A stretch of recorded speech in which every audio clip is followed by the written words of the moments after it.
How's Eric Paschall feeling today? He's feeling better, Gareth. He's the swelling went down a little bit, and he's getting some shots up. Would just say he's questionable for tomorrow, so we'll just take it day by day.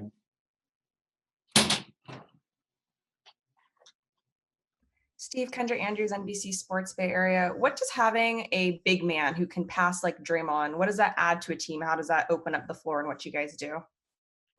Well, in many ways, our offense has been built on passing big men over the years, and whether it's Draymond or Andrew Bogut, Zaza, David West, David Lee, we've been blessed with big guys who can really pass, and obviously, Steph and Clay playing off the ball is a powerful force, and so when you have that combination of a big who can pass and a guard who is that big of a threat off ball, it opens up the whole floor. It's much tougher to scheme for defensively, and it opens up a lot of holes. And so we've been blessed, and I think over the last 7-8 years that they've played together, Draymond and Steph and Clay when he's healthy, have built up just a really great synergy and an ability to read each other. So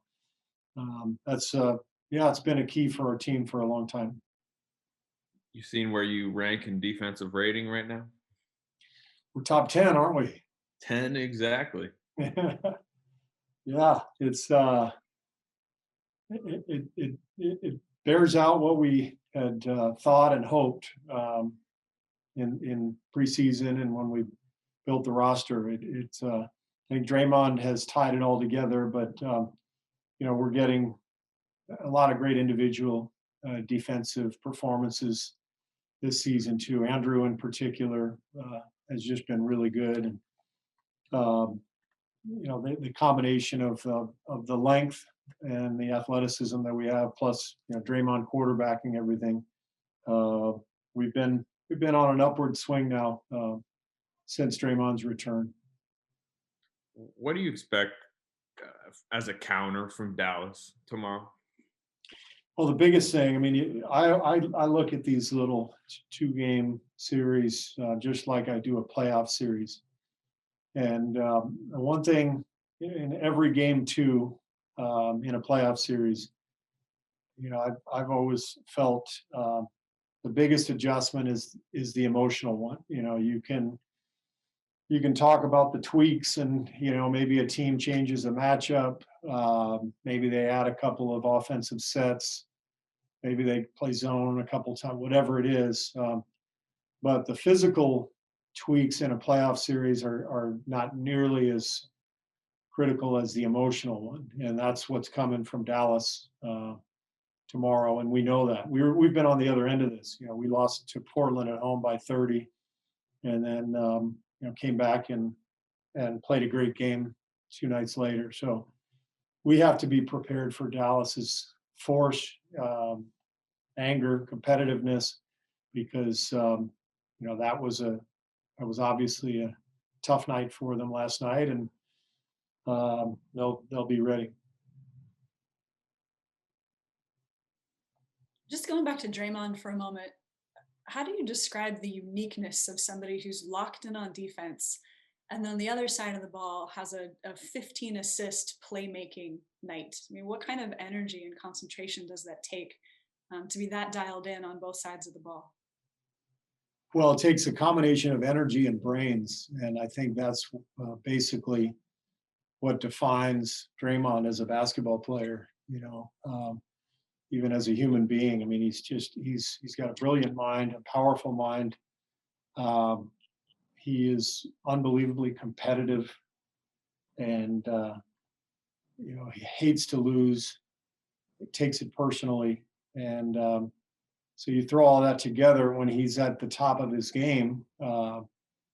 He's thinking and using his energy and his intelligence, and keeping his poise, and putting it all together. And it's fun to watch because just being a point forward, that's kind of a unique position anyway, there aren't a lot of true point forwards.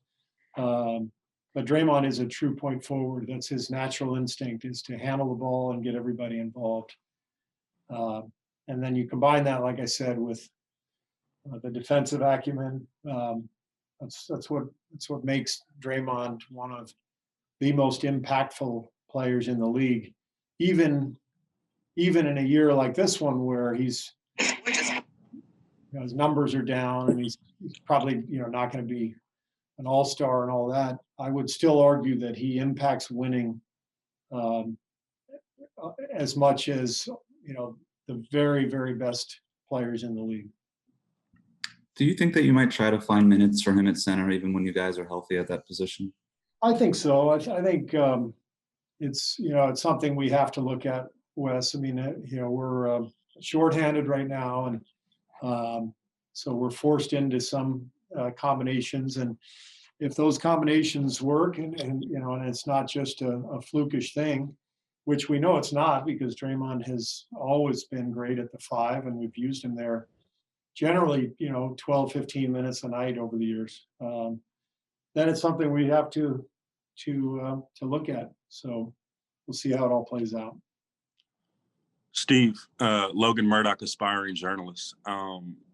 How has it been? I know you guys are in this stage where you guys have to go small, and just based on injuries and things like that. But considering your history with going small and having success with it, is it a thing where you guys are like, all right, bet, this is something we got to do, and we're successful at it? Is there a comfortability there when you have to go small and when you're forced into that strategy? Well, I think it's a good question, Logan. Your aspiration to become a journalist is off to a promising start. So, thanks, Steve. I just think that playing small has its limitations, and one of the reasons we only did it for 12, 15 minutes a game in the past, because it's a great sort of change up. It's a great change of pace that can change the momentum of a game, but also if you're going to do that for 40, 48 minutes a game, you're really vulnerable to certain matchups. You're vulnerable to the wear and tear of the season. You're vulnerable on the glass. So I think it's going to work circumstantially, and it always has done that. But we got to be careful about doing that too often too.